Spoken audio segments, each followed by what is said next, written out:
मेरे भाइयों, ऐसा तरीका सरासर गलत और नाजायज है।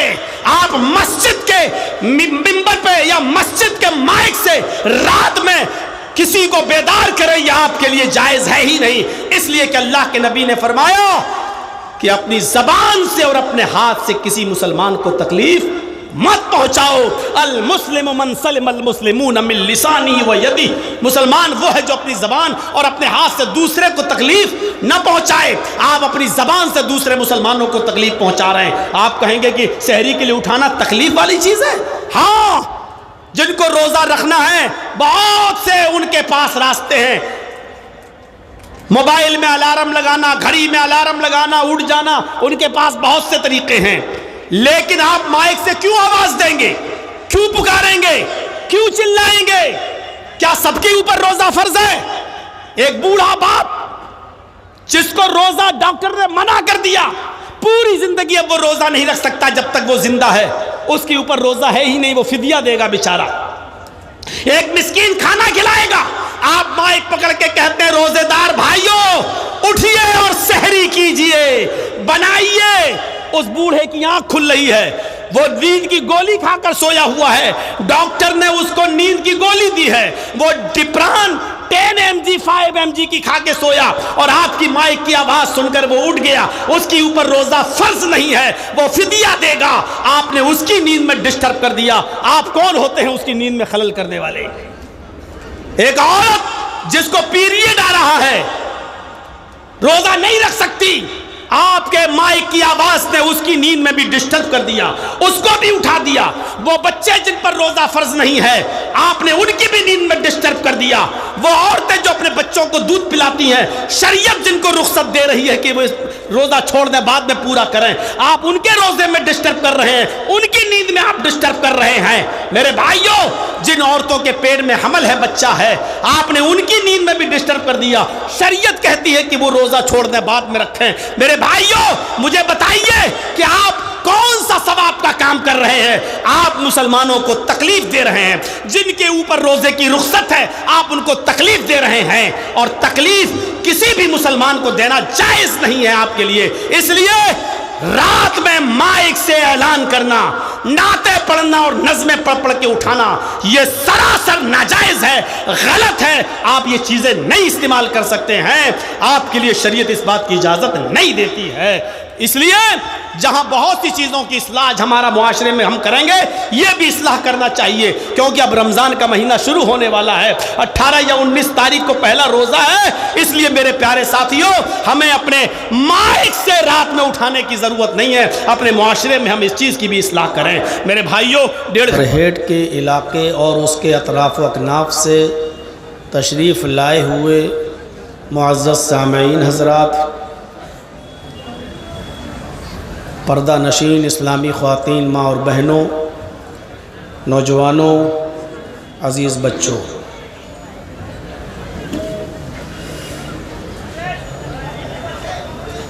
रात का तकरीबन 2:45 बज चुका है और अब तक आपने बहुत ही दिलजमई के साथ हर मुक़र्रिर को सुना।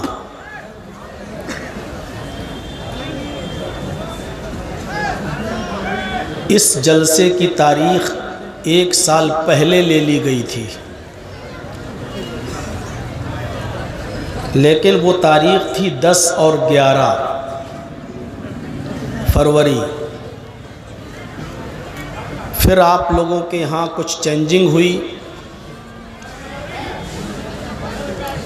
और मुझे बड़ी दिक्कत हुई, क्योंकि जब तारीख़ देने के बाद ऐन वक्त पर जब कोई उसको चेंज करता है तो आगे पीछे करने में बहुत परेशानी होती है। एक वक्त तो ऐसा आया कि मेरी तरफ़ से कैंसिल ही कर दिया गया था ये जलसा, कि मैं नहीं आ सकता, क्योंकि जो तारीख़ में आप जलसा कर रहे हैं उसमें हम खाली नहीं हैं। और फिर आप लोगों ने हमारे मोहतरम दोस्त जनाब मोहम्मद करीम साहब को पकड़ा और फिर राब्ते हुए और फिर उसमें तकरीबन 1 हफ्ते का वक्त लगा उसको दाएं बाएं करने में। और फिर किसी नतीजे तक पहुँचे कि आपके 2 दिन के इस जलसे को उसमें 1 दिन की मैं मंजूरी दूं। फिर ये तय हुआ कि आज 15 अप्रैल, अब तो खैर 16 हो गई है, रात के 12 बजे के बाद, 14 और 15 फरवरी को ये प्रोग्राम जो आपका रखा गया उसमें मैं 15 फरवरी दे पाया।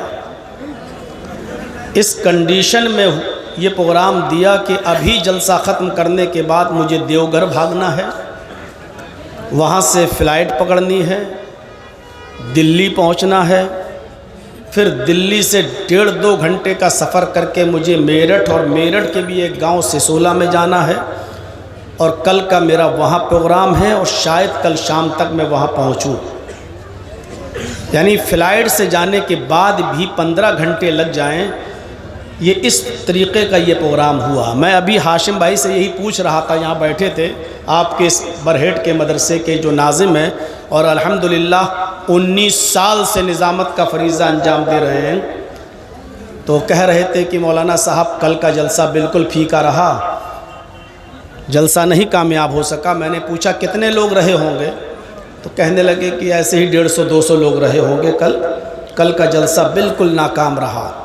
लेकिन आज तो मैं देख रहा हूँ जहाँ तक मेरी नज़र जा रही है वहाँ माशाअल्लाह कदम रखने की जगह नहीं है, और इतना बड़ा ग्राउंड आपका भर चुका है कि मैं ख़ुद शस्तर हूँ कि आगे आने वाले अय्याम में आप लोगों को कहाँ जगह देंगे और कैसे जगह देंगे।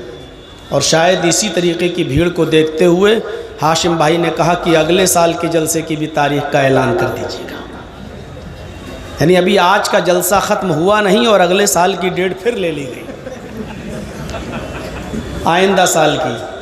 और आइंदा साल 3-4 अप्रैल को ये जलसे का टाइम फिर फिक्स कर दिया गया है, लेकिन मैं दोनों दिन नहीं रह पाऊँगा। मैंने एक ही दिन का टाइम दिया है, 4 अप्रैल। प्रोग्राम है 3 और 4 अप्रैल का, यानी आज से 1 साल 2 महीने के बाद। पता नहीं मैं भी ज़िंदा रहूं ना रहूं, कितने लोग कब्र में पहुंच जाएं और कितने लोगों की अल्लाहुम्मा फ़िर लिहय्यना व मय्यतिना पढ़ ली गई हो। बहरहाल आपके इस हौसले की मैं दाद देता हूं और इस इदारे के लिए दुआ करता हूं कि अल्लाह रब्बुल आलमीन इस इदारे को दिन दूनी और रात चौगुनी तरक्की अता फ़रमाए, और इस इदारे से पढ़ने वाले बच्चों को दीन का सिपाही बनाए, और इस इदारे को किसी की नज़र न लगे, अल्लाह नज़र बद से बचाए। मुझे तो उम्मीद थी जो मुझे टाइम मिलेगा, लेकिन मुझे ये उम्मीद थी कि 1:30 या 2 बजे तक मिल जाएगा, लेकिन 2:45 बज जाएंगे, इसका इल्म खैर मुझे भी नहीं था। होता है, और मेरे लिए भी अच्छा ये हुआ कि प्रोग्राम ख़त्म करूँगा और फ़ौरन यहाँ से निकल के अब सोने का मौका नहीं मिलेगा, सीधे सफ़र देवघर का। जितनी देर आपके सामने मैं बैठूँ, आपसे गुजारिश है कि बहुत ही दिल जमाई के साथ सुने। कुछ अहम बातें हमारे और आपके सामने आएंगी। अल्लाह कहने वालों को और सुनने वालों को अमल की तौफीक अता फरमाए। मुझसे कबल अब्दुल गफ़्फ़ार सलफ़ी हफ़िज़हुल्लाह से आपने समाअत फरमाया, और उनसे भी पहले फजलुर रहमान साहब से समाअत फरमाया, और मैं जहाँ रुका हुआ हूँ, ठहरा हुआ हूँ, उम्मीद अली साहब के घर पे, अल्लाह उनकी मग़फ़िरत फरमाए जो इस वक्त दुनिया में नहीं हैं। तो वहाँ आवाज़ आ रही थी, पता नहीं कौन यहाँ निज़ामत के फ़रीज़े अंजाम दे रहा था कि कौन था, वो कह रहा था कि अब्दुल गफ़्फ़ार साहब भी यूपी के, फजलुर रहमान साहब भी यूपी के, मौलाना जर्जी साहब भी यूपी के। यूपी वालों का कब्ज़ा हो गया झारखंड पर, लेकिन आपको शायद ये नहीं मालूम हो, यूपी वालों का नहीं, इटावा वालों का कब्ज़ा हुआ है आपके झारखंड पर। फजलुर रहमान भी इटावा के और मैं भी इटावा का। खैर, इसमें कोई बड़ी बात नहीं है। अल्लाह रब्बुल आलमीन जिससे भी दीन का काम लेता है, ज़रूरत इस बात की है कि हम सुनने से ज़्यादा उस पर अमल करें। यही वक्त की ज़रूरत है। सच बताता हूँ, जितने आप यहाँ बैठे हैं, अल्लाह की कसम इससे ज़्यादा लोग बाहर दुकानों में हैं। मेरी गाड़ी किस पोजीशन और किस कंडीशन से यहाँ तक पहुँची वो मैं समझ रहा हूँ। जब मुझ जैसे आदमी को 100 कदम 200 कदम की दूरी पर आने में 15 से 20 मिनट लग जाएं, तो आप सोचिए कि आम लोगों को कितनी परेशानी होगी। आप जितने यहाँ मर्द बैठे हैं ना, उससे ज़्यादा औरतें बुर्का पहन पहन के बाहर जलेबियाँ खरीद रही हैं, लिपस्टिक खरीद रही हैं, चूड़ियाँ खरीद रही हैं। मुझे शायद ऐसा लगता, मैंने आपके यहाँ ईद और बकरीद तो देखी नहीं है, लेकिन मुझे ऐसा लगता है कि ईद के दिन भी ऐसा चहल पहल नहीं होती होगी जैसे जलसे में आज मैं देख रहा हूँ। मेरा दिल कह रहा अंदर से, मुझे मालूम नहीं है, शायद इतना चहल पहल ईद के दिन भी ना होती हो मर्दों की औरतों की जितनी आज के दिन मैं देख रहा हूँ।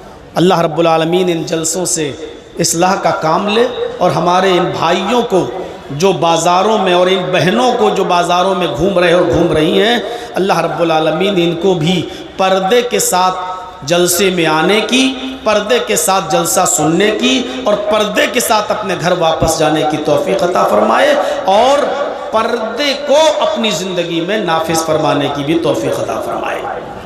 नबी अकरम सल्लल्लाहु अलैहि वसल्लम इस दुनिया में आए तो आप की पहली नज़र मुआशरे ही पर थी,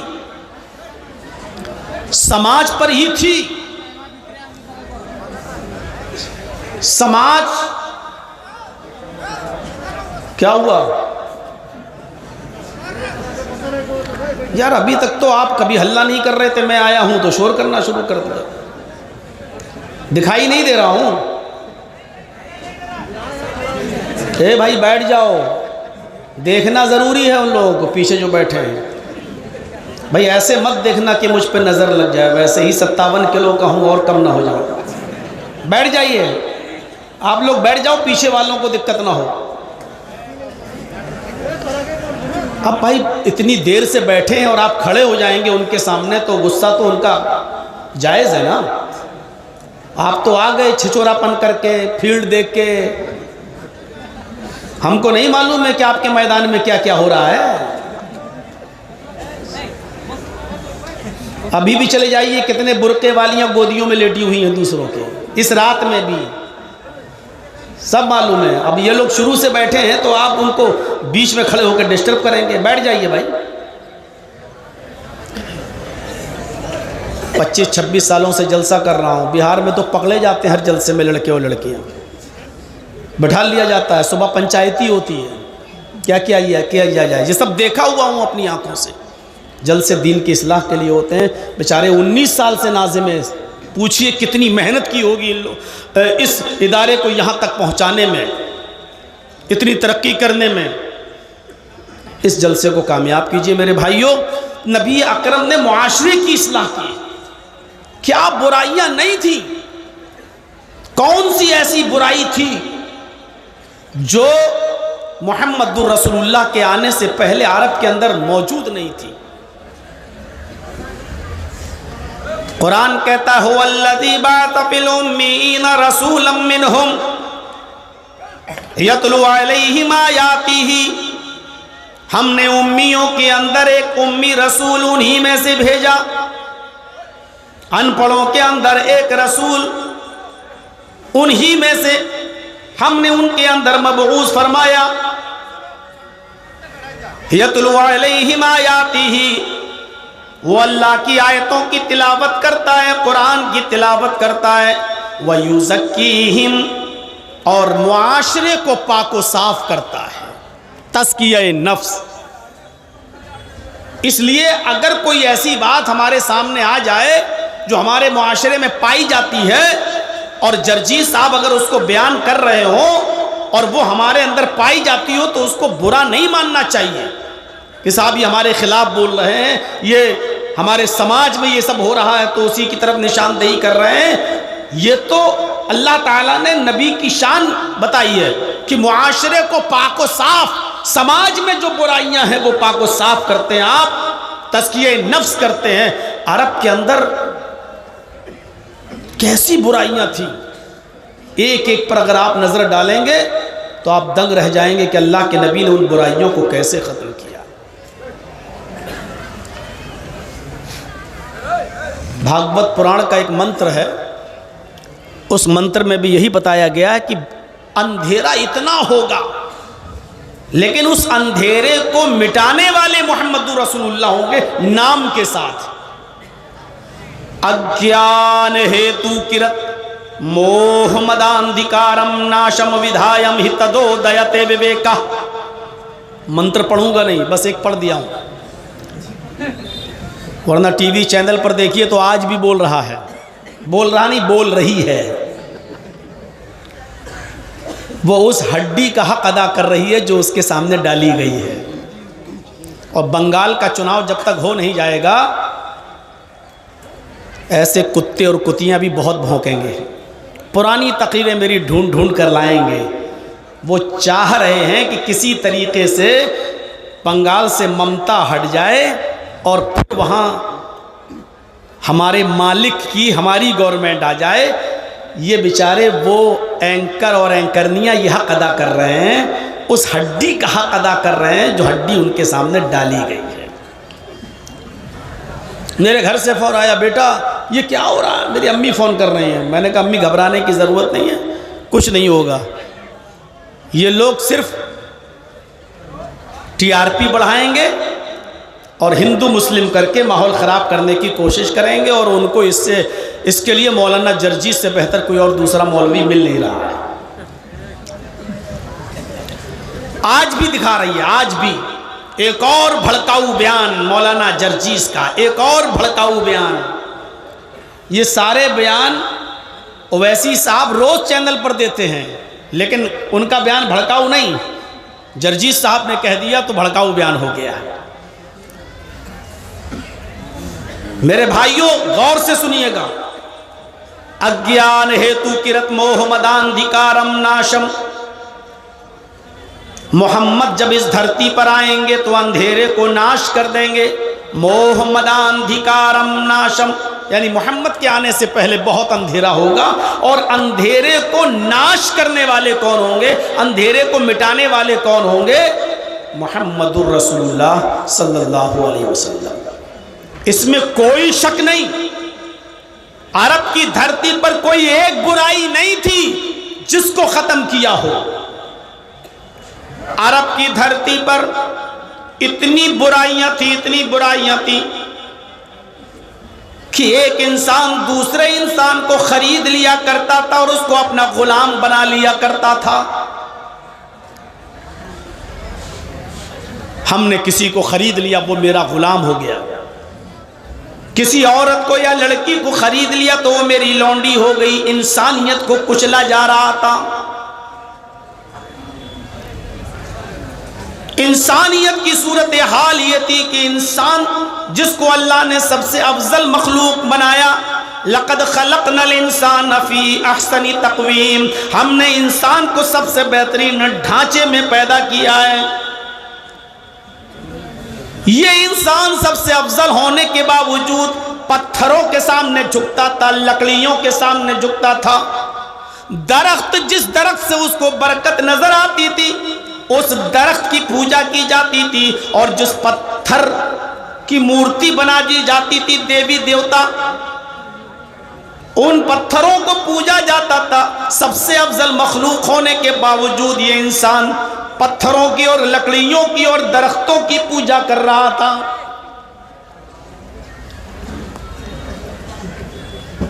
हालत ये थी कि शराब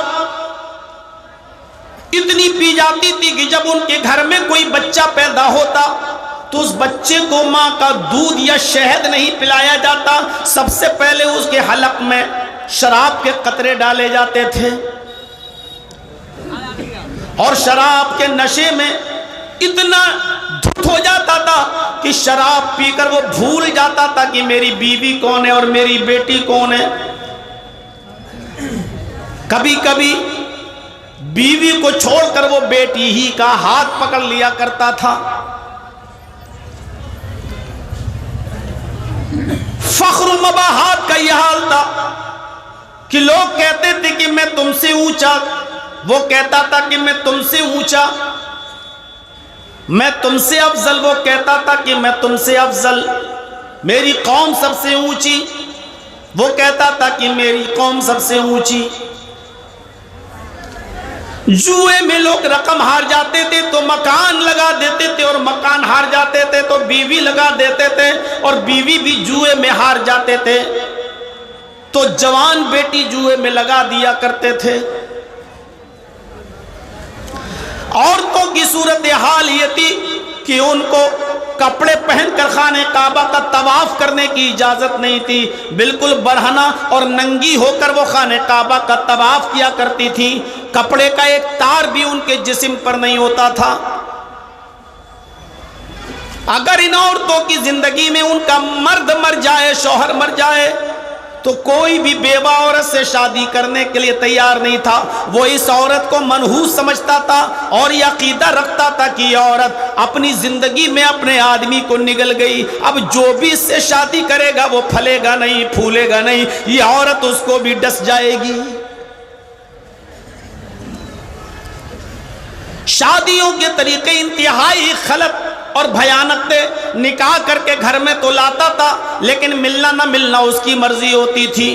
जो चाहे उसकी बीवी को ले जाए, उसके साथ रहे, खाए पिए और हम बिस्तरी करे।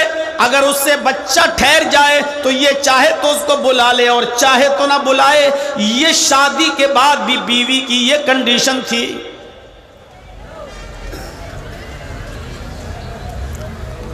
लड़के पैदा होते तो इस डर से मार डाले जाते कि ये कहीं बड़े होकर मेरे साथ न खाएं, और लड़कियां पैदा होती तो पैदा होने के बाद ही उनको जिंदा दफन कर दिया जाता, जिंदा दरगोर कर दिया जाता। उन बच्चियों को इस दुनिया में जिंदा रहने का अधिकार न था।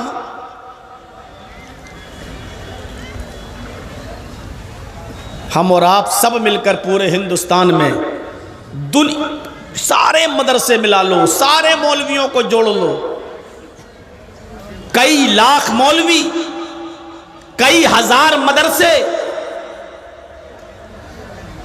लेकिन अभी सिर्फ एक बुराई नहीं रुक पाई जहेज की। मोहम्मदुर रसूलुल्लाह ने मुआशरे को कैसे साफ किया, किस तरीके से मुआशरे को पाक किया, हम नहीं जानते।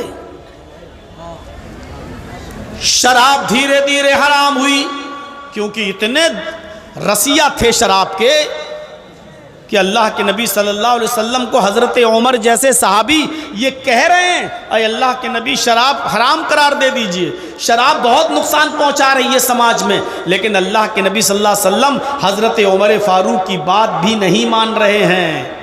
कह रहे हैं नहीं उमर, अगर शराब हराम कर देंगे तो ये लोग शराब इतनी आसानी से नहीं छोड़ पाएंगे।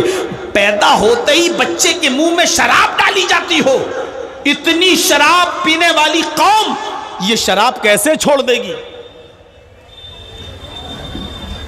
हजरत उमर फारूक ने कई मर्तबा कहा अल्लाह के रसूल शराब हराम करार दे दीजिए, लेकिन अल्लाह के नबी कहते हैं कि नहीं। सोचिए कितना मुश्किल था शराब को हराम करार देना। पहली आयत जो शराब के सिलसिले में नाजिल होती है वो ये कि शराब और जुए में मुनाफे भी हैं, मनाफिउल लिन्नास। शराब के अंदर और जुए के अंदर कुछ नफा भी है, कुछ मुनाफा भी है, कुछ अच्छाई भी है। लेकिन इस्मुहुमा अकबरु मिन नफ़इहिमा, लेकिन इन दोनों का गुनाह इन दोनों के नफा से बढ़कर है। देखिए हराम नहीं करार दिया, सिर्फ ये बताया है कि इन दोनों का नुकसान नफे से ज्यादा है। यानी नफा तो है। आज हमारा नौजवान तबका जब शराब पीता है तो उसका मकसद क्या होता है, थोड़ा सुकून मिल जाएगा, शराब पी लेंगे तो हमारा टेंशन ख़त्म हो जाएगा। एक आदत के तौर पे शराब पी रहा है। लेकिन अरब के लोग आदत के तौर पे शराब नहीं पीते थे, वो शराब इसलिए पीते थे कि किसी गरीब को पैसा देने में उनकी छाती फटती थी, नहीं ऐसे देंगे तो बड़ी तकलीफ होती थी, इतनी मेहनत से कमाया हम गरीब को कैसे दे दें। लेकिन वो गरीब के साथ जुआ खेलते थे, जुआ खेलते थे और उस जुए में हार जाते थे तो उनको तसल्ली होती थी कि चलो हम जुए में हार गए। हालांकि उनका मकसद ये था कि गरीब की मदद की जाए, तो जुए में वो हार जाते थे और ये सोच लेते थे कि हम जुए में हार गए हैं, एक गरीब आदमी को पैसा मिल गया, रकम मिल गई, चलो जाने दो। शराब इसलिए पीते थे कि शराब का नशा चढ़ जाता था तो दौलत लुटा देते थे गरीबों में, फकीरों में। अब वो जब होश आता था तो कहते थे चलो शराब के नशे में लुटाया। ऐसे देने में तकलीफ होती थी, शराब के नशे में लुटा देते थे। तो कुछ फायदा भी था, शराब पीकर गरीबों में पैसा देना, जुआ खेलकर गरीबों से जुआ हार जाना, कुछ मुनाफा था। लेकिन इन दोनों का गुनाह और इन दोनों का नुकसान नफे से ज्यादा, इसलिए फरमाया इस्मुहुमा अकबर मिन नफ़इहिमा, इन दोनों का नुकसान गुनाह इनके नफ़े से ज़्यादा है। अब बहुत से लोगों ने शराब छोड़ दी, लेकिन सब लोगों ने नहीं, अरे इसका नुकसान ज़्यादा है, नफ़ा कम है, हम इस्तेमाल नहीं करेंगे। अब देखिए दूसरी हालत क्या हुई, कुछ सहाबा जिसमें हज़रत अली भी थे और अब्दुर्रहमान इब्ने औफ भी थे, एक घर में बैठे हुए खाना खा रहे थे और खाना खाते खाते शराब का दौर चलने लगा, शराब भी पीने लगे। सहाबा किराम ने शराब भी पी, जिसमें हजरत अली भी शामिल है, अब्दुर्रहमान इब्ने औफ भी शामिल हैं। एक अंसारी की दावत पर ये तमाम लोग शरीक हुए, खाना खाया और शराब का दौर चला, सबने शराब पी। अभी शराब हराम नहीं हुई थी इसलिए पी ली। शराब पीने के बाद नशा आ गया और नशा जब आया तो नमाज का वक्त भी हो गया। अब मगरिब की नमाज पढ़ने लगे ये लोग, शराब के नशे में है और मगरिब का वक्त हो गया। जब मगरिब की नमाज पढ़ने लगे तो एक सहाबी नमाज पढ़ा रहे हैं मगरिब की, और उस सहाबी ने नमाज पढ़ाते पढ़ाते गैरिल मग़ज़ूबि अलैहिम वलद्दाल्लीन यहाँ तक तो बिल्कुल सही पढ़ा। उसके बाद सूरह काफिरून की तिलावत करने लगे, क़ुल या अय्युहल काफिरून ला अअबुदु मा तअबुदून। लेकिन शराब के नशे में वो सहाबी क्या पढ़ गए, क़ुल या अय्युहल काफिरून नहनु नअबुदु मा तअबुदून, वो ये पढ़ गए। आए काफिरो है क्या, ला अअबुदु मा तअबुदून, मैं उनकी इबादत नहीं करता जिनकी इबादत तुम करते हो।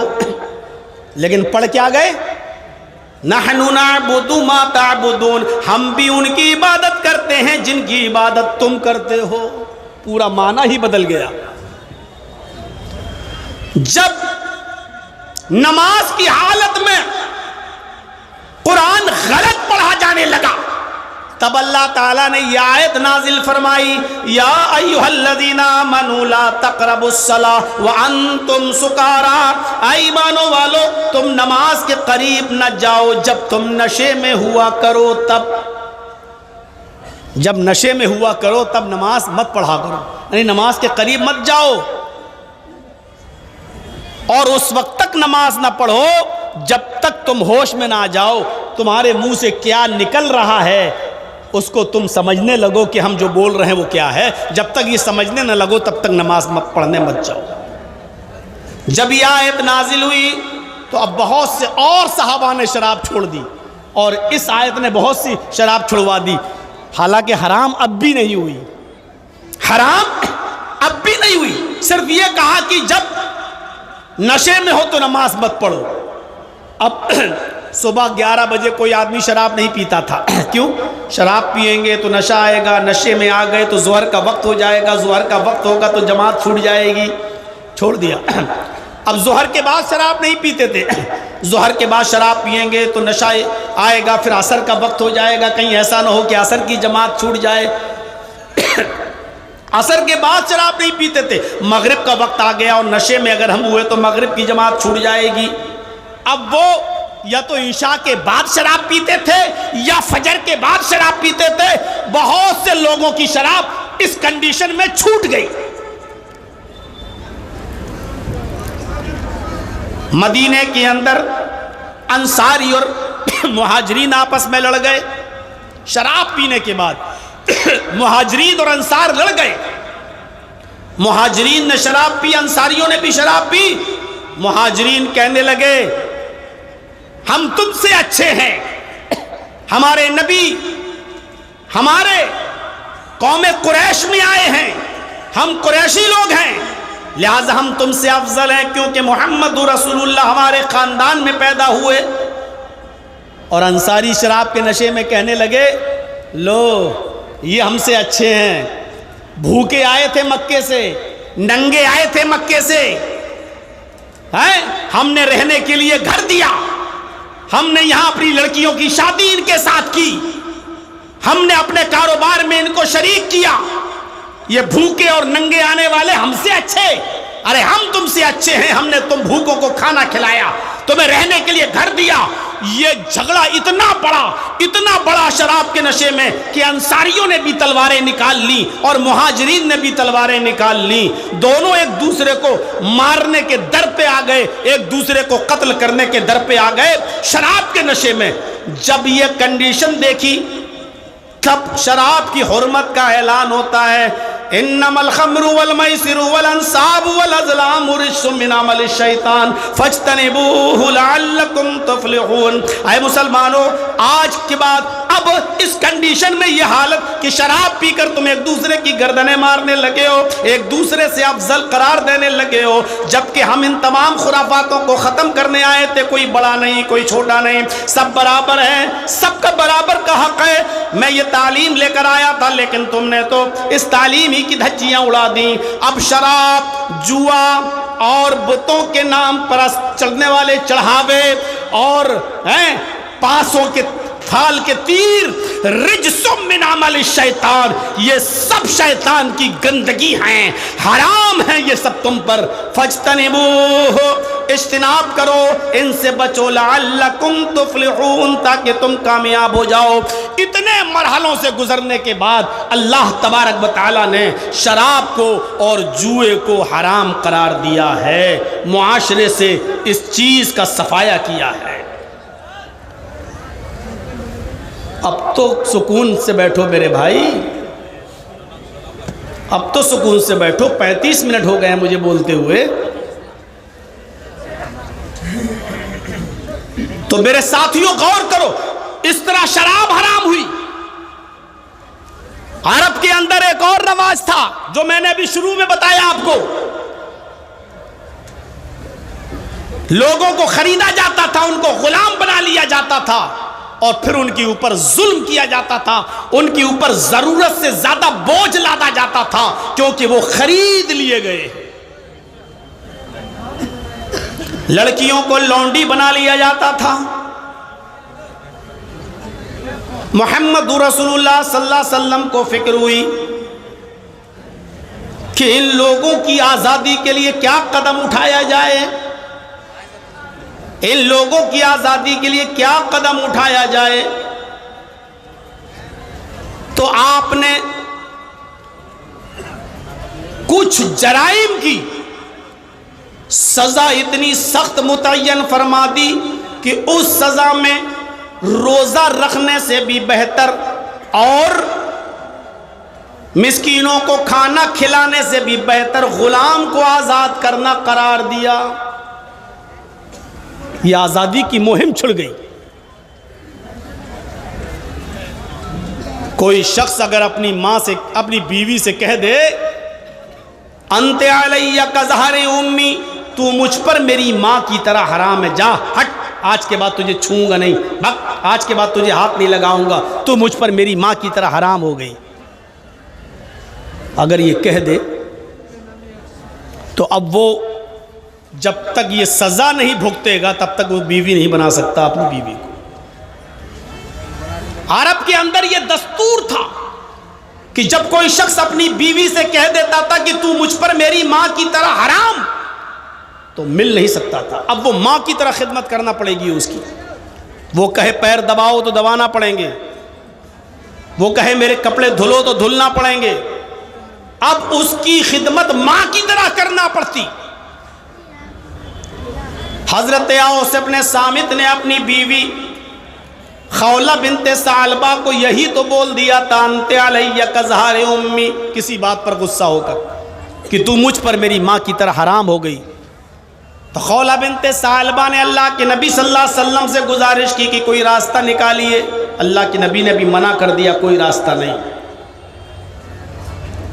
वो जब मस्जिद नबवी के अंदर गई और 2 रकात नमाज पढ़ी और दुआ मांगी, आए अल्लाह मेरे और मेरे शौहर के दरमियान कोई रास्ता निकाल, अगर तू रास्ता नहीं निकालेगा तो कौन रास्ता निकालेगा। तब अल्लाह ताला ने इस रस्म को ख़त्म करने के लिए और अपनी बीवी को, जिसको माँ बोल दिया गया है, उसको दोबारा बीवी बनाने के लिए एक सज़ा मुतय्यन कर दी। ये सज़ा भुगतने के बाद ही तुम बीवी बना सकते हो। पहली सज़ा ये मुतय्यन की है कि जो लोग अपनी बीवी को अपने ऊपर माँ की तरह हराम कर लेते हैं, उनको चाहिए कि अब उनको दोबारा अपनी बीवी मानने से पहले और दोबारा अपनी बीवी बनाने से पहले एक गुलाम आजाद करें। देखिए आजादी की कितनी फिक्र हुई। इंसानियत किसी की गुलामी करने के लिए पैदा नहीं हुई है, इसलिए आजाद होने का हक है। तो आपने ये मुतय्यन कर दिया कि वो एक गुलाम आजाद करें। और गुलाम बहुत महंगा होता था, इतनी कीमत किसी के पास अगर ना हो, इतना महंगा गुलाम ना खरीद सके और गुलाम आजाद ना कर सके, तो फिर दूसरा ऑप्शन ये दिया कि 60 रोजे रखे, वो भी पे दर पे कंटिन्यू रेगुलर रोजे रखे 60। और तीसरा ऑप्शन ये दिया, अगर 60 रोजे रखने की भी ताकत ना हो तो 60 मिस्कीनों को खाना खिलाए, 60 मिस्कीनों को एक टाइम खाना खिलाए। अब चाहे एक दिन खिला दे 60 को बुलाकर, या एक एक करके 60 दिन खिलाए, या 10-10 करके 6 दिन खिलाए, या 30-30 करके 2 दिन खिलाए। जब तक 60 पूरे नहीं हो जाएंगे अपनी बीवी से मिल नहीं सकता। 60 पूरे कर लो तब तुम्हारी बीवी बन जाएगी। अब तुम जा सकते हो अपनी बीवी के पास। गुलाम की आजादी ये वो कर रहा है जहां अरब के अंदर गुलाम बनाने का रवाज था, उन पर जुल्म करने का रवाज था। और इसी तरीके से एक जुर्म वो जो अभी अब्दुल गफ्फार साहब से पूछा गया था सल्फी से मसला कि रोज़े की हालत में अगर कोई शख्स अपनी बीवी से हम बिस्तरी कर ले तो, मैं तो हाशिम भाई से कह रहा था लगता है ये करना चाहता है, या हो सकता है कि कभी कर लिया हो। कई मर्तबा तो ये मसला मैं खुद बयान कर चुका हूं और अभी तक वही मसले पूछे जा रहे हैं। जो शख्स रोजे की हालत में अपनी बीवी के साथ हम बिस्तरी कर लेता है तो ये रोजा दोनों का बेकार हो जाता है, मर्द का भी बेकार, औरत का भी बेकार, दोनों का रोजा, ये रोजा खत्म हो गया। अब सजा, ये रोजा तो बाद में रखना ही पड़ेगा। ये रोजा जो इस कंडीशन में तुम मिले हो रोजे की हालत में अपनी बीवी से, ये दोनों का रोजा खराब, मर्द का भी औरत का भी। अब सजा सुनिए, सजा क्या है। अब सजा सिर्फ मर्द को मिलेगी या सजा औरत को भी मिलेगी। इस सिलसिले में सही मसला यह है कि अगर रोजे की हालत में उसने अपनी बीवी से अगर हम बिस्तरी की है और बीवी भी राजी थी, बीवी भी एग्री थी कि अच्छा आओ ठीक है मिल लेते हैं, अगर वो, इसको भगाओ तो, इस नालायक को भगाओ यहां से, अबे मैं कोई लड़की हूं जो मेरे ऊपर लाइट मार रहा है तू।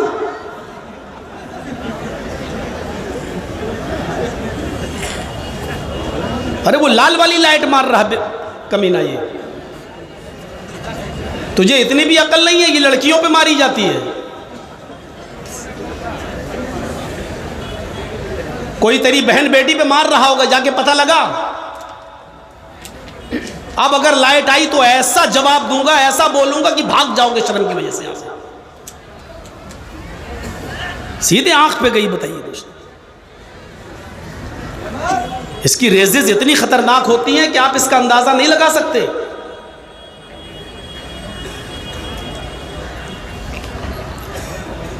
तो मेरे भाइयों, अगर बीवी भी राजी थी तो दोनों पर कफारा है,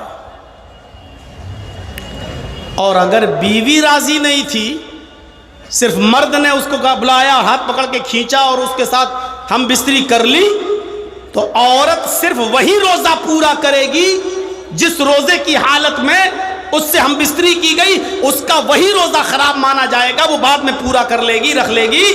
लेकिन अगर उसके साथ जबरदस्ती हुई तो, लेकिन अगर वो भी हम बिस्तरी में राजी थी तो दोनों को ये सजा दोनों के लिए है।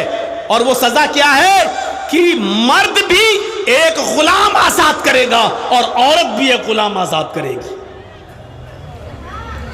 फंस गया होगा बेचारा पूछने वाला, अब सोच रहा होगा कि अब तो वही जानता होगा कि दोनों राजी थे कि एक राजी था। अब तो वही जानता होगा ना। तो एक गुलाम आजाद करेगा मर्द, और अगर औरत भी राजी थी तो वो भी एक गुलाम आजाद करेगी। देखिए गुलाम को आजाद करने पर कितना जोर दे रहे हैं मोहम्मद रसूलुल्लाह सल्लल्लाहु अलैहि वसल्लम। इस गुलामी की जंजीर से निकालने की क्या मुहिम चलाई अल्लाह के नबी ने। और अगर एक गुलाम आजाद करने की ताकत ना हो तो वही 60 रोजे मुसलसल कंटिन्यू पैदर पे, अगर सिर्फ मर्द राजी था औरत नहीं तो सिर्फ मर्द पूरे करेगा, औरत सिर्फ वही एक रोजा पूरा करेगी, बकिया 60 नहीं। लेकिन अगर औरत भी राजी थी तो औरत वो रोजा भी पूरा करेगी और बाद में 60 रोजे भी मुसलसल कंटिन्यू पैदर पे वो भी रखेगी। और अगर रोजा रखने की भी ताकत नहीं है तो फिर 60 मिस्कीनों को खाना खिलाएगा, ये मर्द भी। और अगर औरत रजामंद थी तो औरत भी, और औरत राजी नहीं थी तो औरत फिर 60 मिस्कीनों को खाना नहीं खिलाएगी। तो गुलामी की जंजीरों को इस तरीके से तोड़ा गया है मेरे भाइयों। ये मुहिम चलाई थी मोहम्मद रसूलुल्लाह सल्लल्लाहु अलैहि वसल्लम ने। हजरत उमर फारूक रज़ियल्लाहु ताला अन्हु एक जंगल में थे और वहाँ एक चरवाहा बकरियाँ चरा रहा था। हजरत उमर फारूक को भूख लगी, आप अपने साथियों के साथ उसके पास गए। आपने कहा क्या तुम बकरियाँ चराते हो? उसने कहा हाँ। आपने कहा बिअनी शातन, क्या एक बकरी बेचोगे? उसने कहा नहीं, ये बकरी मेरे मालिक की है, मैं नहीं बेच सकता, मैं तो गुलाम हूँ अपने मालिक का, मैं नहीं बेचूंगा। हजरत उमर ने कहा बकरी एक मुझे बेच दो, मैं इस बकरी को ज़िबा करने के बाद उसकी खाल उतार कर तुम्हें दे दूंगा। तुम अपने मालिक से ये कह देना कि जंगल में बकरियां चराते चराते दूर निकल गया और एक भेड़िए ने एक बकरी को मार डाला। भेड़िए ने एक बकरी मार डाली, एक बकरी खा गया। तुम्हारा मालिक तुम्हें कुछ नहीं बोलेगा क्योंकि जंगल में अक्सर भेड़िए बकरियों पर हमला करते रहते हैं। उसने हजरत उमर को देखा, वो जानता नहीं था कि ये अमीरुल मोमिनीन है, ये हजरत उमर है, वो पहचानता नहीं था। हजरत उमर फारूक की बात सुनकर हंसने लगा, कहने लगा अरे जाओ यार अपना काम करो। वो फिर बकरियां चराने लगा। हजरत उमर ने उसका इम्तहान लिया, क्यों नहीं बेचोगे? तुम जितनी कीमत मांगोगी उतनी कीमत तुम्हें दे दी जाएगी। अरे गुलामी करते हो, तुम भी उन रुपयों के उस दिरहम के मालिक बन जाओगे जो मैं तुम्हें दूंगा। बताओ कितने दिरहम लोगे? अपने मालिक से झूठ बोल देना, एक बकरी भेड़िया खा गया। उसने जब दोबारा हजरत उमर फारूक से ये सुना तो चीख कर कहने लगा ऐन अल्लाह, ऐन अल्लाह, फिर अल्लाह कहाँ है, फिर अल्लाह कहाँ है? यानी मैं अपने मालिक से तो झूठ बोल कर बच जाऊंगा, लेकिन कयामत के दिन मैं अल्लाह से कैसे झूठ बोलूंगा? कयामत के दिन मैं अल्लाह को क्या जवाब दूंगा? हज़रत उमर फ़ारूक की आंखों में आंसू आ गए और आपने उसको कुछ नहीं बोला। फिर आप जब वापस आए तो दूसरे दिन आपने उसके मालिक को भी और उस गुलाम को दोनों को बुलाया। जब दोनों दरबार खिलाफत में पहुंचे तो वो गुलाम डर गया, सोचने लगा अरे ये तो अमीरुल मोमिनीन है, कल मैंने इनको बकरी नहीं बेची, आज पता नहीं ये मुझे क्या सजा देंगे। हजरत उमर ने कहा आए इस गुलाम के मालिक, क्या ये गुलाम तुम्हारा है? कहा जी। कहा इसको बेचोगे? कहा नहीं।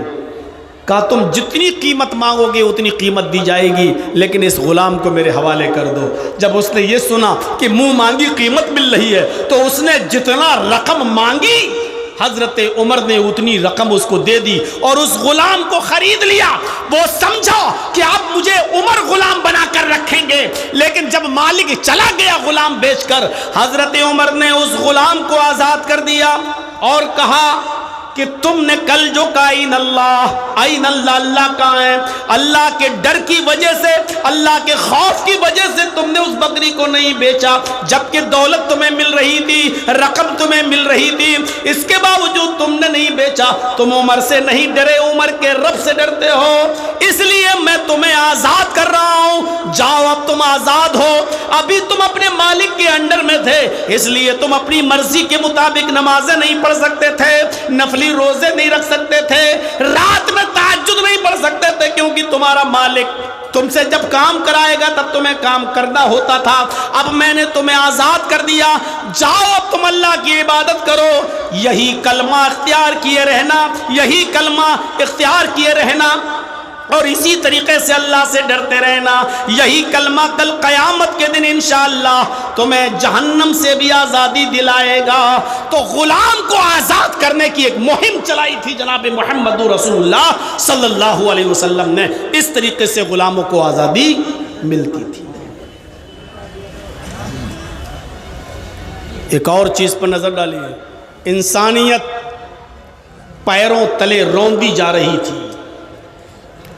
वह कर्रमना बनी आदम, हमने इब्ने आदम को, हमने आदम की औलाद को बाइज्जत बनाया। सबसे ज्यादा बाइज्जत कोई मखलूक है तो इंसान है, और अल्लाह ने सारी इंसानियत के बारे में कहा वह कर्रमना बनी आदम। सिर्फ मुसलमान को नहीं, वह कर्रमना बनी आदम, हमने आदम के हर बेटे को मुकर्रम बाइज्जत बनाया है। लेकिन ये दरख्तों के सामने झुकने, पत्थरों के सामने झुकने लगे।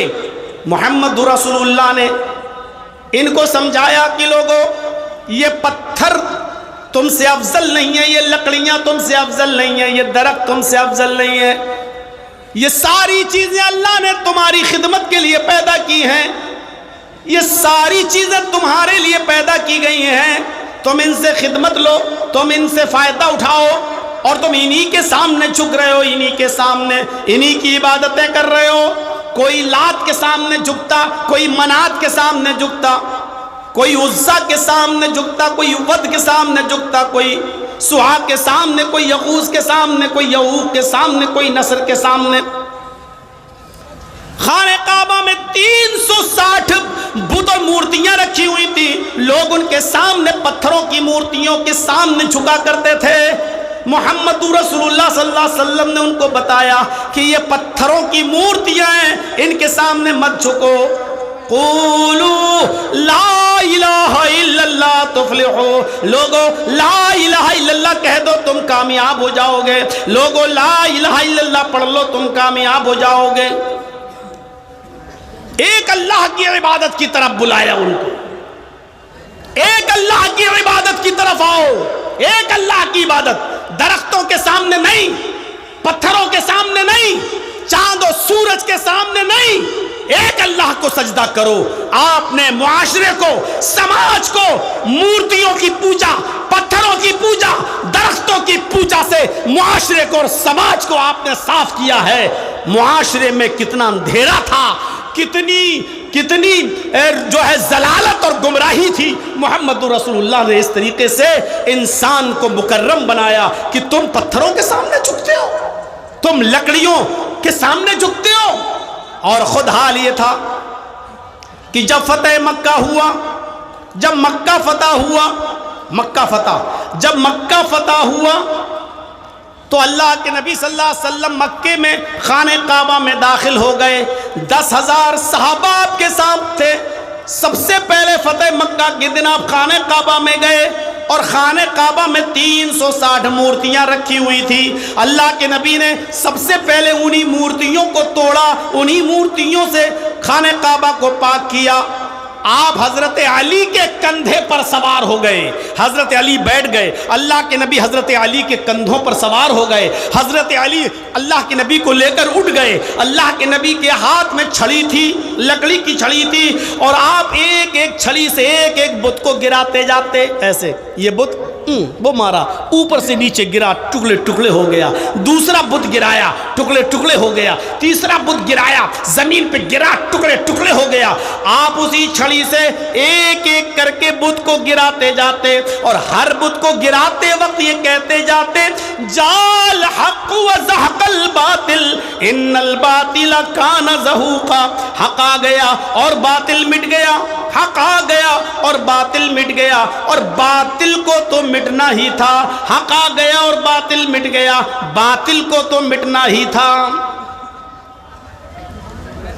इस तरीके से आपने खाने काबा को पत्थरों की मूर्तियों से और बुतों से साफ कर दिया। तौहीद की दावत ऐसी दी कि एक मर्तबा आप कहीं बैठे हैं और किसी सहाबी ने यह कह दिया, माशा अल्लाह व मा शीता, जो अल्लाह चाहे और आप चाहें। गुफ्तगू करते करते निकल गया उसकी जबान से, माशा अल्लाह व मा शीता, जो अल्लाह चाहे और आप चाहें। तो अल्लाह के नबी सल्लल्लाहु अलैहि वसल्लम ने उस सहाबी से क्या कहा, सुनिए, अजालतनी निद्दन, क्या तूने मुझे अल्लाह के साथ शरीक कर दिया, मुझे अल्लाह का शरीक बना दिया है? ये तुम्हारी हिम्मत कैसे पड़ी?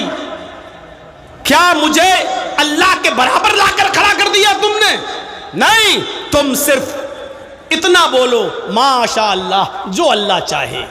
ये मत कहो जो अल्लाह चाहे और जो आप चाहें, नहीं, कहो माशा अल्लाह वहदा, जो सिर्फ अकेला अल्लाह चाहे। इस तरीके से आपने तौहीद की दावत दी। हिजरत करके मक्का से मदीना जा रहे हैं, सारे लोग नबी की मंजर को देख रहे हैं। औरतें भी मदीने की छतों पे चढ़ी हुई इस मंजर को देख रही हैं। औरतों में देखने का जज्बा ज्यादा होता है। अभी कोई बारात जा रही हो ना, तो औरतें छतों पे चढ़ के देखती दूल्हा कैसा है।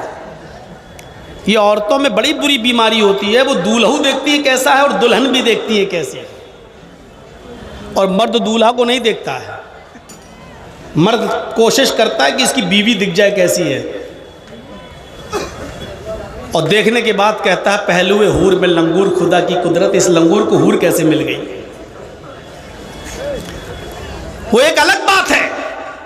औरतें आज छतों पे चढ़ गई, नबी आ रहे हैं, अल्लाह के रसूल मक्के से मदीना आ रहे हैं, अब हमारे यहां रहेंगे, नबी को देखना चाहती है। और अल्लाह के रसूल अपनी ऊंटनी पर बैठे हुए हैं और तशरीफ ला रहे, चल रहे, बराबर आ रहे हैं अल्लाह के नबी।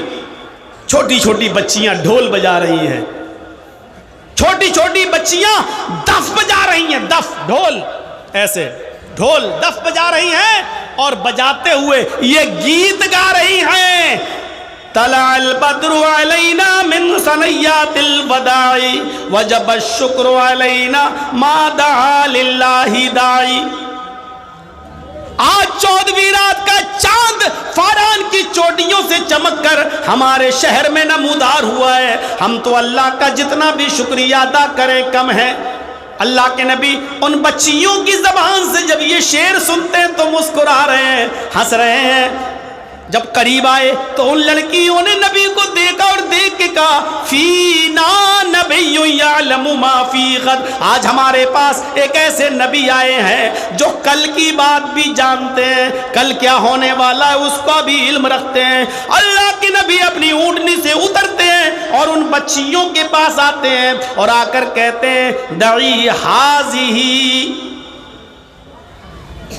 वक़ूली कुंत तक़ूलीन माँ कुंत तक़ूलीन, आए बच्चियों ये जुमला जो पढ़ रही हो वो तुम छोड़ दो। हमारे दरमियान एक ऐसे नबी आए जो कल की बात भी जानते हैं, ये जुमला ना पढ़ो, ये जुमला छोड़ दो, जो तुम पहले पढ़ रही थी वही पढ़ो। तलाल बद्रु अलैना मिन सनय्यातिल वदाई वजब शुक्र अलैना मा दा लिल्लाहि दाई, ये जुमला पढ़ो, ये ना कहो कि हमारे पास एक ऐसे नबी आए जो कल की बात जानते हैं। अल्लाह की कसम कल का इल्म मुझे नहीं है, कल मैं जिंदा भी रहूंगा या नहीं ये मुझे इसका भी इल्म नहीं है, कल मैं सेहतमंद रहूंगा या बीमार हो जाऊंगा मुझे इसका भी इल्म नहीं है। आपने उन बच्चियों को भी अकीदे से पाक कर दिया और ये अकीदा उनके जहनों से निकाल दिया, क्योंकि छोटे छोटे बच्चों को जो पढ़ाया जाता है बड़े होकर भी वो चीजें उनके दिमाग में बैठी रहती है, नहीं निकलती है। अच्छा बताओ, शुरू से देखते चले आ रहे हो ना, नमाज पढ़ने के बाद हाथ उठाकर दुआ मांगते थे ना, इमाम साहब भी और मुक्तदी भी सब। कितना मुश्किल काम था इसको हटाना। हमसे पूछो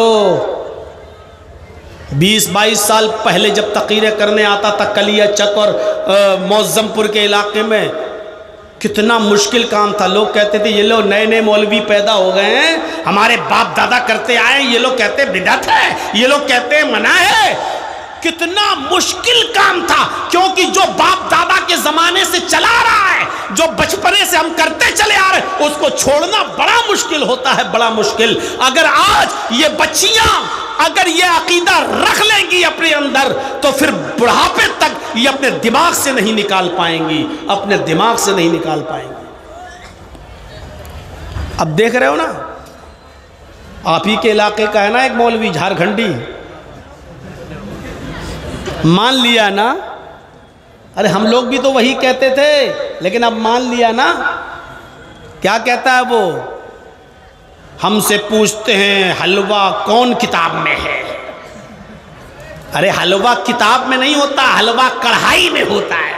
अरे अल्लाह के बंदे, यही तो हम पूरी जिंदगी कहते आए हैं कि तुम्हारे पास किताब और सुन्नत की कोई दलील नहीं है हलवे की। वो खुद कहता है तुम ढूंढते रहो किताब में, हम खाते रहेंगे कढ़ाई में। वो कोई मौलवी तो है नहीं, अरबी मदरसे का एक क्लास भी नहीं पढ़ा हुआ है, वो तो कपिल शर्मा समझ लो, या पाकिस्तान का उसको वो उमर शरीफ समझ लो, बस इससे ज़्यादा उसकी कोई हैसियत नहीं। उसको इसीलिए बुलाते भी हैं। पटाखे के बारे में क्या बोलता है आप तो जानते ही है कि अगर शादी में पटाखा बजाना सुन्नत होता तो हम पटाखा थोड़ी, हम तो बम लेके जाते, बम समधी के घर में छोड़ देते, डायरेक्ट जन्नती। अब इससे बड़ा मजाक और क्या हो सकता है। तो मेरे भाइयों, अब लोग मानने लगे हैं कि हम जो हलवा खाते हैं उसकी किताबों सुन्नत में कोई दलील नहीं है, वो कढ़ाई है। तो ये तो हम पहले ही कहते हैं कि तुम्हारे सारे त्योहार खाने पीने के हैं। मुहर्रम पे खिचड़ा, रबीउल अव्वल में बिरयानी, 11वीं में बड़े पीर साहब के नाम पर बिरयानी की डेग, रजब में कूंडे, शाबान में हलवा, रमजान में तो पूछो मत। जिंदगी भर सब खाओ और जब तक जिंदा रहो पीर बन के मुरीद से खाओ, और जब मुरीद के यहां कोई मर जाए तो मरने वाले के नाम पे भी खाओ। वो मर गया, हाँ, अब उसकी आत्मा को शांति नहीं मिलेगी। तीजा कर, 10वां कर, 20वां कर, 40वां कर, और बेगैरत 40वां भी खाने के बाद कहता बरसी कर, हर साल खिला मरने वाले के नाम पे। मेरी एक चचेरी बहन की शादी हुई है जसवंत नगर, इटावा से थोड़ी दूर है। और वो वहाँ एक भी अहले हदीस नहीं है, टोटल पूरे लोग टीटीएस की फुल फॉर्म आप जानते ही होंगे, बताने की ज़रूरत नहीं। अरे बता देता हूँ, किसी के बाप का क्या जा रहा है, टनाटन सुन्नी। तो एक बार वहाँ कोई गमी हो गई तो मैंने ज़ोर दिया घर वालों ने कि जाओ बेटा चले जाओ वहाँ, दूर के तुम्हारी बहनी लगती है वो, चले जाओ। तो मैं गया, मैंने कहा चलो जाने में क्या आयादत तीमारदार वो उसमें जाने में कोई दिक्कत नहीं है। चला गया, मैं गया तो क्या देखा हूँ, वहाँ एक ऊंची पगड़ी बांधे, लंबा चौड़ा मोटा ताज़ा एक मौलवी पहले से लेटा हुआ है, विराजमान है। तो हम जाके अपने बहन के यहाँ बैठ गए, वो पानी वानी चाय वाय बना के लाने लगी, और हम दूसरे ड्रेस में थे, टोपी ओपी नहीं पहने हुए थे। बहुत देर तक वो जाने क्या अगरबत्ती जला रहा था और ये सब कुछ जल रहा था, वहाँ पर पता नहीं बहुत सी खुराफातें हो रही थी। मैंने अपनी चचेरी बहन से कहा ये क्या है, कहा सब करते हैं, अब हमारे घर वालों ने कर दिया यहाँ रिश्ता, तो अब क्या करें, फंस गए तो फंस ही गए। तो हमने कहा ये कौन है ये मोटा आदमी जो बैठा हुआ है? तो कह रहे ये यहाँ का सबसे बड़ा मौलवी है, मैं नाम नहीं लूँगा, वो बहुत मुबारक मौलवी है, उसका नाम लेने से पहले हमें वुज़ू बनाना पड़ेगा। तो मेरे भाइयों, मैं चुप था, खामोश बैठा रहा, और थोड़ी देर के बाद वो कहने लगा, ऐसा है मेरी बहन से, ऐसा है कि इस मरने वाले के जितने भी कपड़े हैं, नए पुराने, घड़ी वड़ी जितनी भी चीज़ें हैं, सारी चीज़ें पैक करके हमें दे दो। तो कुछ चीज़ें जो पुरानी थी वो दे दी, कुछ चीज़ें ऐसी होती हैं जो औरतें भी रखना चाहती हैं निशानी के तौर पे, भाई अभी नहीं हम क्यों दें आपको। तो कहता सब दो। बहन ने कहा भाई मैं ये सब नहीं दे सकती। तो कहा कि नहीं दोगे तो कयामत के दिन ये आदमी नंगा उठेगा। अब मेरे सब्र का पैमाना लबरेज, मैंने दूर से ही बैठा हुआ था, मैंने कहा मौलाना साहब आप क्या कपड़े पहनकर उठेंगे? कौन बदतमीज? मैंने कहा भाई हदीस में तो आता कयामत के दिन सभी नंगे उठेंगे, और मैंने वो हदीस पढ़ दी। हज़रत आयशा कहती हैं कि हुशरुन्नासु यौमल क़यामति हुफ़ातन औरातन गुरला, क़यामत के दिन हर आदमी नंगे पैर, नंगे जिस्म, गैर मख्तून, उसका खतना नहीं हुआ होगा, गैर खतना, इस हाल में उठेगा, मर्द भी और औरतें भी। हमने कहा वहाँ तो सब नंगे उठेंगे, तुम भी और हम भी, मर्द भी और औरतें भी, तुम क्या कपड़े पहनकर उठोगे? मेरी बहन से कहता ये कौन है? मेरी बहन ने कहा रे मौलाना साहब ये हमारे भाई हैं, रिश्ते में भाई लगते हैं, और मौलाना जर्जीस है। अब है यही मौलाना है जर्जीस है? हाँ, तुम इसकी बहन हो? कसम खुदा की उठा और सब कुछ छोड़ छाड़ के भाग गया। कहता हम कबूल ही नहीं कर सकते ये। जब वो जाने लगा तो मैंने कहा मौलाना साहब जो अब तक खा चुके हो, पेट में पहुंच चुका, वो कैसे निकालोगे? जो खा चुके हो, जो अभी तक ठूस लिया है, अपने पेट में भर लिया है, 2 घंटे से बैठ कर यहाँ, वो अब क्या करोगे? अब वो बहन के जितने रिश्तेदार थे वो उस घर के सब हमारे ऊपर टूट पड़े, तुम आए और हमारे मौलाना साहब को आपने भगवा दिया है, ये कर दिया वो कर दिया, बताइए हैं? तो हमने कहा भाई मैंने कोई गलत बात थोड़ी बोली है, मैंने ये कहा कि आप क्या कपड़े पहनकर उठेंगे? आप लोग सवाल नहीं करते अपने मौलवियों से, यही सबसे बड़ी कमी है। अब मेरी चचेरी बहन वो मेरा साथ देने लगी, बस वही अकेली साथ दे रही थी, बकिया तो वो सब एक तरफ थे। मैंने मौके की नज़ाकत को समझा, मैंने कहा जल्दी से यहाँ निकल जाओ, वही अच्छा है। तो मेरे भाइयों थोड़ी देर बैठा और उसके बाद में हम चले आए। मैंने बताना ये मेरा मकसद है कि मरने के बाद भी नहीं छोड़ती है ये कौम, मरने के बाद भी। नबी अकरम ने मुआशरे को पाक और साफ कर दिया, उस बच्ची तक से कह दिया कि वो चीज पढ़ो जो पहले पढ़ रही थी, ये छोड़ दो। ये अकीदे की इस्लाह होती है, ये अकीदे की। मैं कहीं भी भाग जाऊं, कितनी दूर चला जाऊं, लेकिन आऊंगा वहीं जहां पर मैंने बात छोड़ी थी। ये बुरी आदत समझ लो या अच्छी आदत समझ लो, जो भी है। तो मेरे भाइयों इस तरीके से मुआशरे को पाक और साफ किया। अरब की सरजमीन पर यह हाल था नबी अकरम सल्लल्लाहु अलैहि वसल्लम के आने से पहले।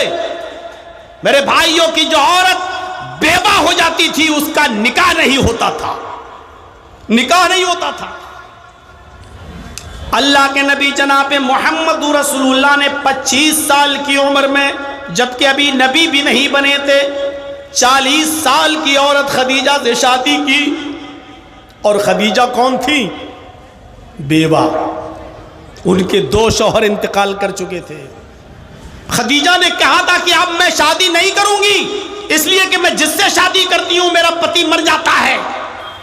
लेकिन अल्लाह के रसूल की अमानतदारी देखकर 25 साल की उम्र में जब खदीजा रजी अल्लाह ताला अन्हा का आप माल लेकर मुल्क शाम में बेचने जाते थे और प्रॉफिट बहुत होती थी, अल्लाह के नबी सल्लल्लाहु अलैहि वसल्लम सारी प्रॉफिट जितना कमाया बिजनेस में वो सब खदीजा को दे देते थे। और खदीजा उसमें परसेंटेज के हिसाब से अल्लाह के रसूल को उजरत और मजदूरी देती थी। ये अमानतदारी, ये ईमानदारी देखी तो हजरत खदीजा रह नहीं पाई और उन्होंने अपनी लौंडी के जरिए मोहम्मद रसूलुल्लाह तक खबर पहुंचाई कि खदीजा आपसे शादी करना चाहती हैं, क्या आप निकाह करेंगे? खदीजा ने ईमानदारी देखी। और मेरी कौम की बेटियों, तुम क्या देखती हो? व्हाट्सएप पे कोई मुस्कुरा के बोल दे, तुम कहती हो बहुत अच्छा। मैसेंजर पे कोई अब इतनी जल्दी भरोसा कर लेती हो, तुम कुछ नहीं देखती हो कि इसका खानदान कैसा, इसका घर कैसा, इसका मकान कैसा, इसकी आदत कैसी, इसके रिश्तेदार कैसे। सोशल मीडिया इतनी खतरनाक चीज है कि देख नहीं रहे हो, पाकिस्तान से भी 4 बच्चों की अम्मा भाग के चली आई और किस छुआरे के पास आई, उसको पता नहीं क्या दिखाई दिया। इसमें देख लो, इस छछूंदर में क्या दिखाई दिया उसको। ये सोशल मीडिया का कमाल है, सोशल मीडिया का कमाल। तो हजरत खदीजा ने क्या देखा? ईमानदारी। 25 साल की उम्र में 40 साल की खदीजा से आपने निकाह किया और फिर जब आपकी बीवी खदीजा का इंतकाल हो गया तो उसके बाद में आपने जितनी भी शादियां की, जितनी भी शादियां की, आप ताज्जुब करेंगे वो शादियां आपने जो की या तो बेवा से या तलाकशुदा औरत से। आपकी सिर्फ एक बीवी कुंवारी थी बस, जिसका नाम था आयशा। आयशा के अलावा जितनी भी बीवियां थी, हफ्सा जो उमर की बेटी थी, उनका शौहर खुनैस जंगे बदर में जख्मी हो गए थे और बाद में जख्मों की ताप न ला सके, इंतकाल कर गए। तो आपने खुनैस की बीवी उमर की बेटी हफ्सा से निकाह किया, वो बेवा थी। आपने सफिया से निकाह किया, वो भी मेरे भाइयों एक जंग में गिरफ्तार करके लाई गई, कैदी बनकर लाई गई, हिस्से में नबी की आई, लौंडी बनी, आपने आजाद कर दिया। फिर उसके बाद में आपने उनको अपने निकाह में ले लिया। हजरत सफिया से आपने निकाह किया। खदीजा के अलावा मैमूना, वो भी आपकी बीवी जो थी वो बेवा। ये आपने जितने भी निकाह किए या तो बेवा से या मुतल्लका, जिनसे तलाक हो चुकी थी, जिनकी तलाक हो चुकी थी। तो आपने ये रस्म भी ख़त्म की कि लोगों, जो औरत का शौहर मर जाए वो औरत मनहूस नहीं होती है। इसका मतलब ये नहीं होता कि अब जो भी इससे शादी करेगा वो आदमी मर जाएगा या ये उसको डस लेगी। आपने इस बुरी रस्म को ख़त्म करने के लिए खुद आपने हज़रत खदीजा से पहले निकाह किया, फिर आपने सफ़िया से किया, हफ्सा से किया, मैमूना से किया, आपने ये निकाह भी किए। एक और रस्म थी, एक और रस्म थी अरब के अंदर। वो रस्म क्या थी? मुंह बोले बेटे की बीवी को अपनी बहू समझना। जैसे हमने किसी को अपना बेटा बना लिया, है नहीं मेरा बेटा, लेकिन अपना बेटा, उसको हमने बेटा मान लिया, चलो ये मेरा बेटा है, हम उसको खिला रहे, हम उसको पिला रहे, हम उसको अपने पास रखे हुए हैं। अब उसकी शादी भी हमने कराई, अब उसकी बीवी को हम अपनी बहू समझ रहे हैं। और अरब का यह अकीदा था, रस्म, कि उससे शादी नहीं कर सकता है उस लड़के का मुंह बोला बाप। ज़ैनब का निकाह अल्लाह के नबी सल्लल्लाहु अलैहि वसल्लम ने ज़ैद इब्ने हारिसा से कराया था। जानते हैं ना, ज़ैद जो हजरत खदीजा के गुलाम थे, और जब अल्लाह के नबी ने हजरत खदीजा से शादी की तो हजरत खदीजा ने जैद को अल्लाह के नबी को दे दिया। और जैद अल्लाह के नबी के इतने करीब थे कि जब जैद के बाप और चचा जैद को लेने आए, कहा अल्लाह के नबी मेरा बेटा आपके पास है। आपने कहा कौन? कहा जैद, हम उसको लेने आए। आप मुंह खोलिए, आपको कितना पैसा चाहिए, हम पैसा देने के लिए तैयार हैं, लेकिन मेरा बेटा मुझे दे दो। अल्लाह के नबी ने कहा नहीं, आपका बेटा अगर है और आपके साथ जाना चाहता है और आपको अगर पहचान लेता है तो मैं उसको छोड़ने के लिए तैयार हूं, मेरी तरफ से कोई बंदिश नहीं होगी। आपने बुलाया, जैद इधर आओ। जैद आए। आपने कहा ये पहचानते हो ये कौन है? जैद ने कहा ये मेरे बाप हैं, ये मेरे चचा हैं। अल्लाह के नबी ने कहा तुम पहचानते हो? कहाँ? ये तुम्हारे बाप हैं? हाँ। ये तुम्हारे चचा है? कहाँ? आपने कहा जैद ये दोनों तुम्हें लेने आए हैं और मैं तुम्हें छोड़ने के लिए तैयार हूं। ये बेचारे पूरी तुम गिरफ्तार कर लिए गए या कैद कर दिए गए या पकड़े गए या अगवा कर लिए गए, और कई सालों से तुम्हारे माँ बाप परेशान थे, आज तुम्हें लेने आए हैं, मैं तुम्हें इनके हवाले कर रहा हूँ, तुम जा सकते हो, तुम अपने माँ बाप के पास, अपने चचा, अपने रिश्तेदारों में जा सकते हो। जैद रोने लगे। अल्लाह के नबी ने कहा क्यों रो रहे हो? कहा अल्लाह के नबी मैं आपको छोड़कर नहीं जाऊँगा।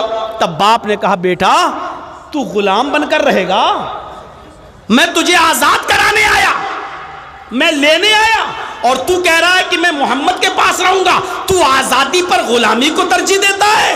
उसने अपने बाप से कहा मेरे अब्बू मोहम्मद के पास मैं गुलाम बनकर नहीं, घर का मालिक बनकर रहता हूँ, जो चाहता हूँ खाता हूँ, जो मर्जी आती है काम करता हूँ, जो मर्जी आती है नहीं करता हूँ, जहाँ जाना चाहता हूँ जाता हूँ। मोहम्मद रसूलुल्लाह मुझे अपने बेटे की तरह रखते हैं, अपने गुलाम की तरह नहीं। जब बेटे ने जाने से इनकार कर दिया जैद ने, तब बाप खुशी खुशी चले गए। अगर हमारे घर से भी ज़्यादा प्यार तुझे इस घर में मिल रहा है तो बेटे हम तुझे नहीं ले जा सकते, रहो तुम यहाँ। हंसते हुए गए, आए थे रोते हुए, हंसते हुए गए कि मेरा बेटा यहाँ खुश है। अल्लाह के नबी ने जब ये देखा कि जैद अपने माँ बाप के साथ नहीं गया मेरी मोहब्बत देखकर, तो जैद का हाथ पकड़ा और खाने काबा में ले गए, और खाने काबा में ले जाकर लोगों में ऐलान किया, लोगों सुन लो, ये जैद आज के बाद मेरा बेटा है, मोहम्मद की वरासत में इसका भी हक है, यानी मेरी जब वरासत तकसीम होगी तो इसमें मेरे बेटे को भी हिस्सा मिलेगा। जब ये कहा तो अल्लाह ने कुरान की आयत नाजिल फरमा दी और उसमें फरमा दिया नहीं, आपके बेटा कह देने से वो आपका बेटा नहीं हो जाएगा, उसका बाप वही कहलाएगा जो इसका बाप है। आप उसकी खिदमत कर सकते हैं, उसको अपने घर में पाल सकते हैं, पोस सकते हैं, बड़ा कर सकते हैं, लेकिन आप उसके बाप नहीं बन सकते हैं। अल्लाह ने मना कर दिया। फिर अल्लाह के नबी ने जैद का निकाह ज़ैनब से करा दिया। ज़ैनब में और जैद में ज़्यादा दिन तक निभ न पाई, दोनों में खटास हो गई और हज़रत ज़ैनब ने तलाक ले ली जैद से। हज़रत ज़ैनब ने जैद से तलाक ले ली।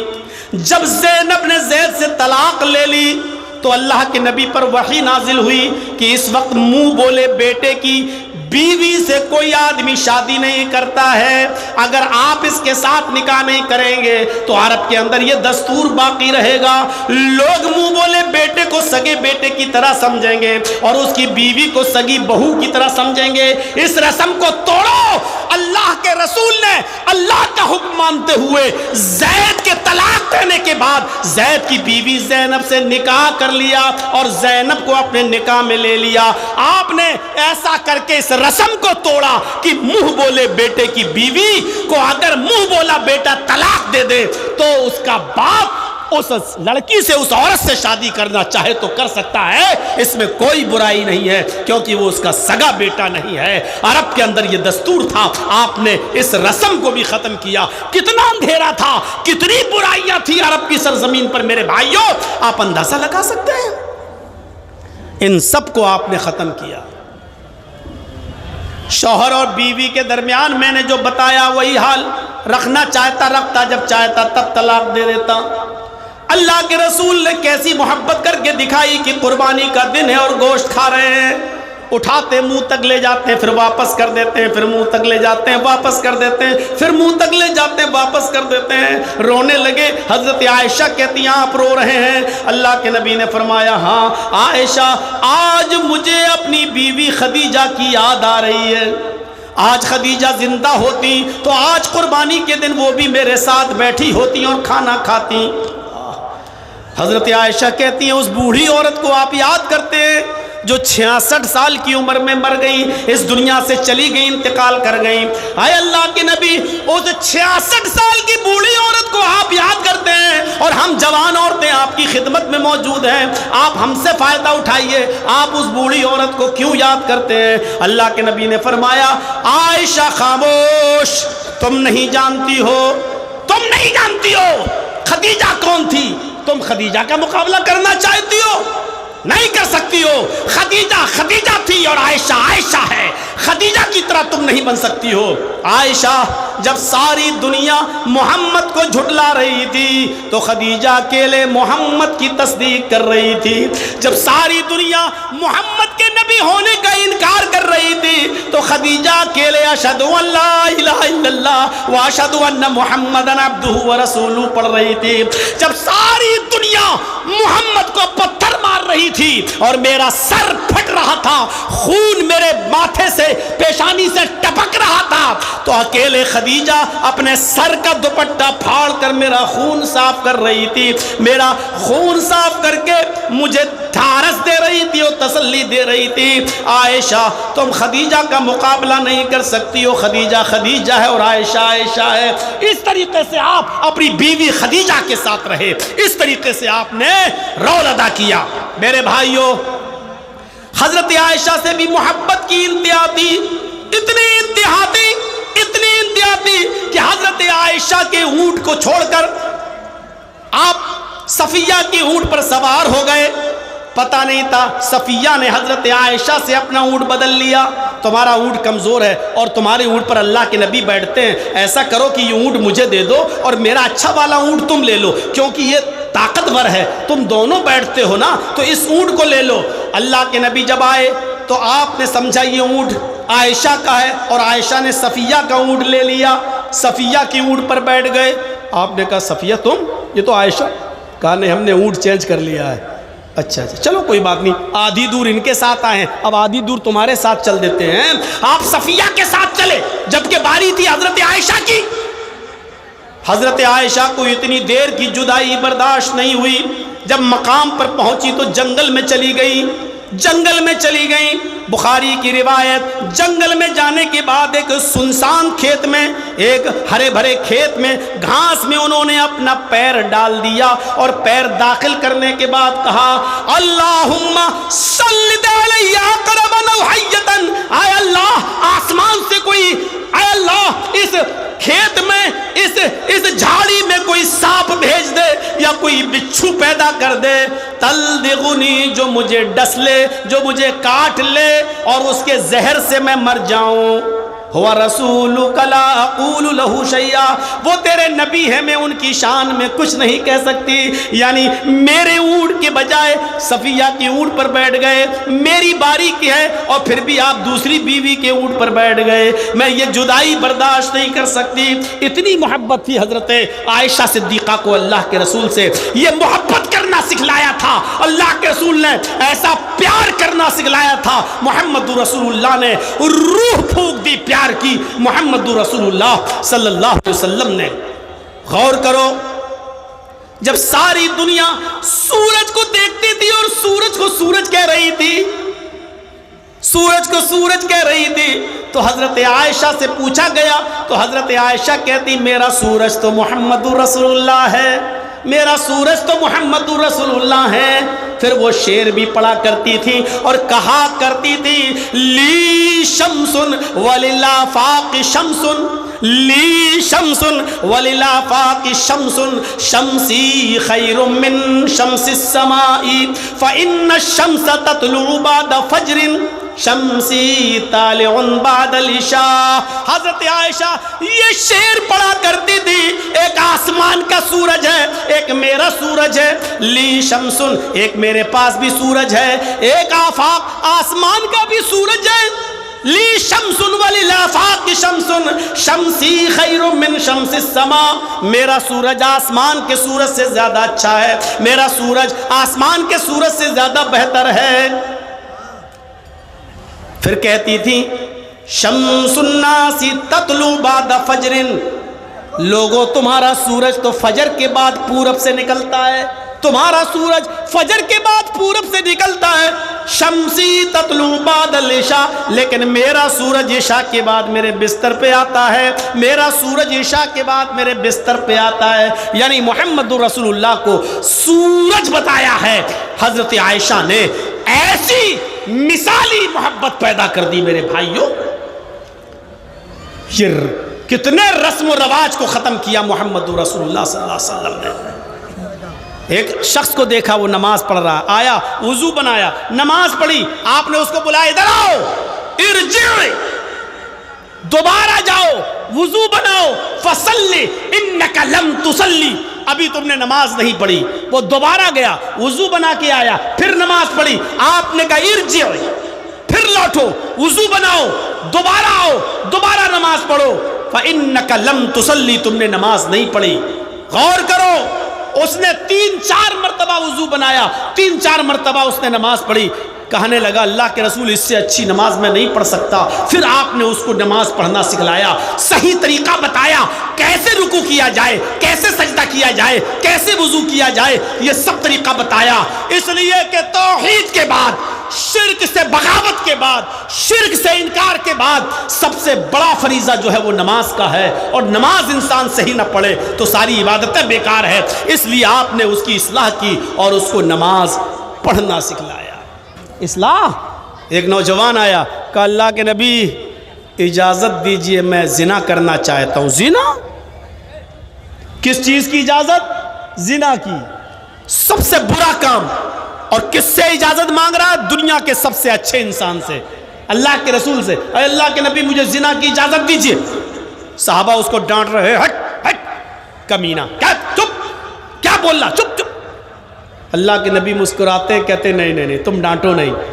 अभी कोई आदमी मुझसे कहे कि मौलाना साहब ये मैदान में हम जाना चाहते हैं, आज बहुत अच्छा माहौल है, जाऊं, तो अभी डांट, भग कमीने, हमसे क्या पूछता है? अगर कोई हमसे पूछे कि जर्जी साहब किसी लड़की से दोस्ती है कि मैं उसके साथ जाके कुछ कर सकता हूं, हम क्या बोलेंगे? कमीने, तुझे शर्म नहीं आती? हमसे भी इस तरीके की बातें कर रहा है तू। वो अल्लाह के रसूल से कह रहा है इजाजत दो जिना की, और साहबा डांट रहे हैं। अल्लाह के नबी कहते डांटो नहीं, इधर आओ। है कोई? कहाँ? कोई दोस्त है? अरे आज के माहौल के हिसाब से बोलूँ ना, हाँ एक गर्लफ्रेंड है मेरी। अच्छा, मिलना चाहते हो? कि जी। आपने कहा ठीक है मैं इजाज़त देता हूँ, लेकिन ये बताओ कि जो काम तुम उसके साथ करना चाहते हो, अगर मैं तुमसे ये कहूं कि ये काम तुम अपनी बहन के साथ करो तो करोगे?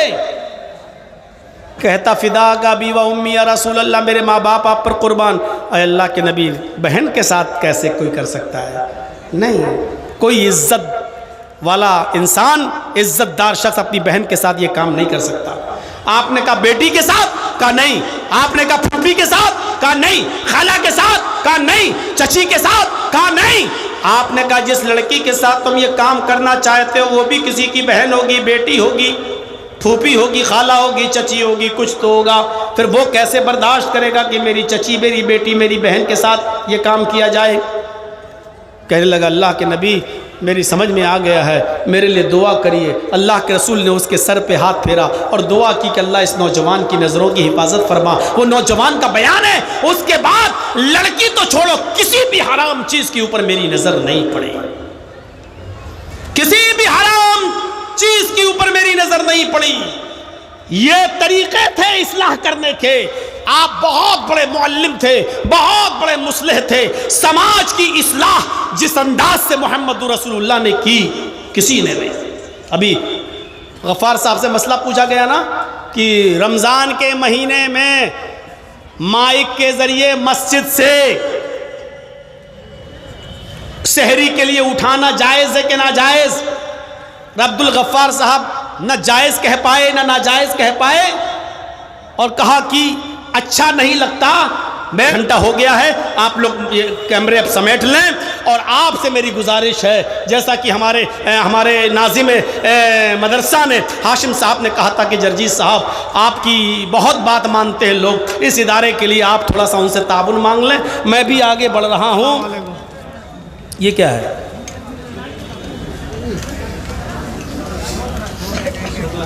क्या ऐसा बेहुदा सवाल